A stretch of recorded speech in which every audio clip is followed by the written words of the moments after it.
और लोकसभा चुनावों की ही बात करेंगे क्योंकि मौसम राजनीतिक है और ऐसे में हर बार की तरह ईवीएम चुनावों में वाइल्ड कार्ड एंट्री ले चुकी है। ईवीएम के नाम पर सियासत सड़कों पर हो रही है, तो वहीं अब ईवीएम का मुद्दा सुप्रीम कोर्ट में ऑर्डर का इंतजार कर रहा है। ईवीएम खुद पर लगे दागों को मिटाने के लिए कोर्ट में लड़ाई कर रही है। सुप्रीम कोर्ट में आज एक याचिका पर सुनवाई हुई, हेयरिंग हुई और दोनों तरफ की दलीलें सुनने के बाद कोर्ट ने फैसले को सुरक्षित रख लिया और इस तरह से आज कोर्ट के दर से ईवीएम सुरक्षित बाहर आ गई। दरअसल गुरुवार को एसोसिएशन फॉर डेमोक्रेटिक रिफॉर्म्स की तरफ से पेश हुए वकील प्रशांत भूषण ने सुप्रीम कोर्ट में कहा था कि ऐसी खबरें हैं कि ईवीएम मॉक पोल के दौरान एक अतिरिक्त वोट दिखा रही थी। इस पर सुप्रीम कोर्ट ने चुनाव आयोग के वकील को प्रशांत भूषण के आरोपों को देखने की बात कही और इसी के बाद वरिष्ठ चुनाव अधिकारी ने शीर्ष अदालत में ईवीएम पर अपना पक्ष रखते हुए आरोपों को खारिज कर दिया। चुनाव आयोग ने सुप्रीम कोर्ट को यह बताया कि केरल के कासरगोड में वोटिंग के अभ्यास यानी कि मॉक पोल के दौरान ईवीएम में कथित तौर पर एक अतिरिक्त वोट दिखने के आरोप झूठे हैं। आयोग की तरफ से शीर्ष अदालत में पेश हुए वरिष्ठ उप निर्वाचन आयुक्त नीतेश कुमार ने ईवीएम में गड़बड़ी के आरोपों को सिरे से खारिज करते हुए कहा कि खबरें गलत हैं। हमने जिलाधिकारी से आरोपों की पड़ताल की और ये बात सामने आई कि ये गलत है। सुप्रीम कोर्ट आज उन याचिकाओं पर सुनवाई कर रही थी जिसमें ईवीएम के माध्यम से डाले गए वोट का वीवीपैट से पूरी तरह से मिलान करने का अनुरोध किया गया था।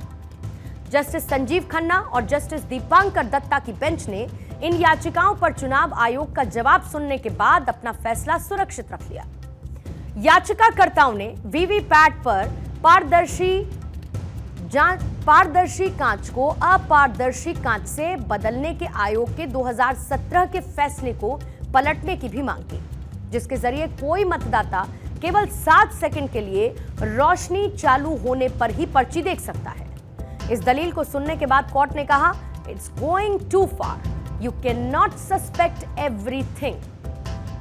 वहीं याचिकाकर्ता NGO Association for Democratic Reforms की तरफ से प्रशांत भूषण ने अदालत से कहा कि इस तरीके की खबरें हैं कि ईवीएम मॉक पोल की कवायद के दौरान एक अतिरिक्त वोट दर्शा रही है, जिसका मैंने पहले जिक्र किया।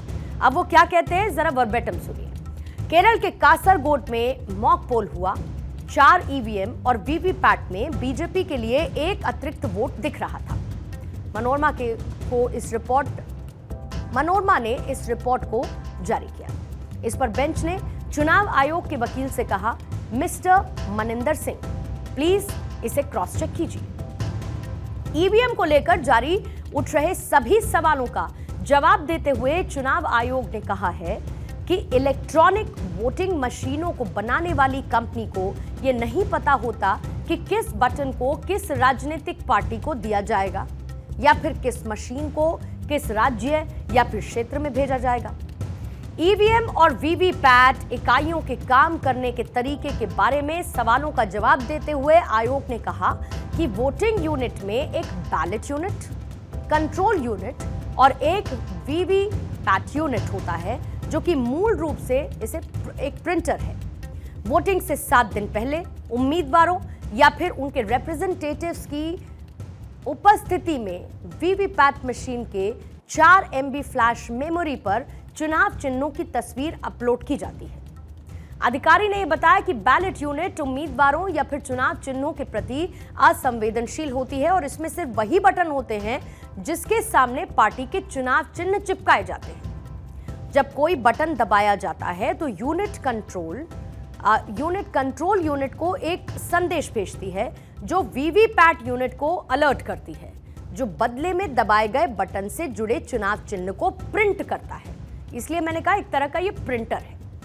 बीते कुछ सालों में हमने ये देखा कि ईवीएम और इसके साथ इलेक्शंस का चोली दामन का साथ है। जब जब चुनाव आते हैं ईवीएम पीछे पीछे आती है।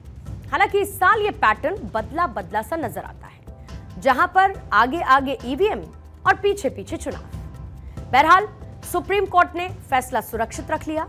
अब इंतजार ईवीएम पर फैसले का है और सुप्रीम कोर्ट इसको लेकर क्या फैसला सुनाता है ये देखना होगा।